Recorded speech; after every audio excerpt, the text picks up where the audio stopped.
Piga here at Inner Strength Fitness and Yoga Studio. We are going to be starting spin classes, so I thought just to get the most out of your cycling classes, I'd show you how to set up your bike properly. So first, before you start, you want to either have cycling shoes that you can clip into the pedals or sneakers that you can slide right into the cages. But the first thing I like to do is actually set up my saddle. So you want to find your hip bone, and I actually like to bring my knee right up next to my bike and put my hip bone, I want to line that saddle up right next to it. So find it, line it up, and mine is actually right on. But you know, you can adjust it by just lefty-loosey, righty-tighty, pull back on the nozzle, and then just lower your seat up and down. Find that spot, click into place, and then righty-tighty so it's back in place and doesn't move on you while you're taking class.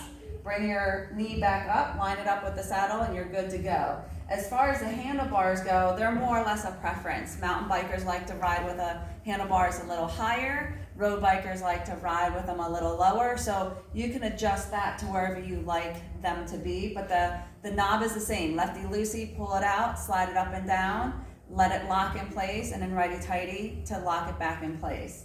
Now with your seat, it slides forward and back. So there's a little lever on the back here that allows you to slide the seat forward and back. And what I like to do is line your elbow up with your hand, and you should, these are like, when you slide this bar up, this actually moves out a little bit, and then you can adjust your handlebars a little bit more too. So you want to bring your elbow in line and then almost touch your handlebars. And then you can always, once you have it set, righty-tighty to bring it back and lock it in place. And then you can adjust your handlebars up here too. Slide them back just a little bit. This is gonna maybe take a couple times so you get it to the right place. And don't be afraid to get out of your bike as you ride it to readjust. Once you feel like all that's in place, when you get on, I like to personally lock myself and bring my foot around. Lock yourself in if you have clip-in pedals. If you have cages and sneakers, make sure they're sliding into the cages, and you use the strap to lock your sneakers in place so they're nice and tight before you even start. This red lever is your resistance. I like to always have a little bit of resistance on there, and then you can start pedaling.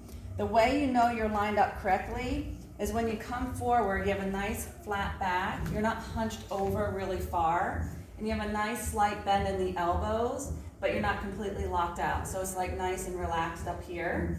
And then your legs, when your leg is completely extended, you want just a slight bend in that knee, not completely locked out, and not a really bend in that knee. You want it to have just a slight bend, like a soft knee we call it.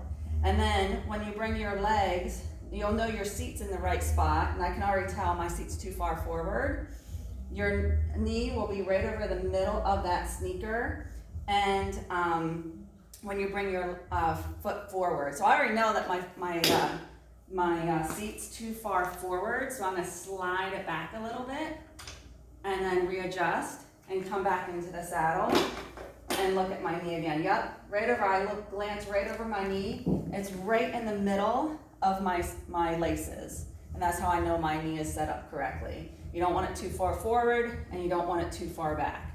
Right over the middle of those laces. And that's pretty much it. Handlebars again, to your height, to what you like to do. Mountain bikers like to ride high. Road bikers like to ride a little lower. Always have resistance on your bike, and you're ready to get started.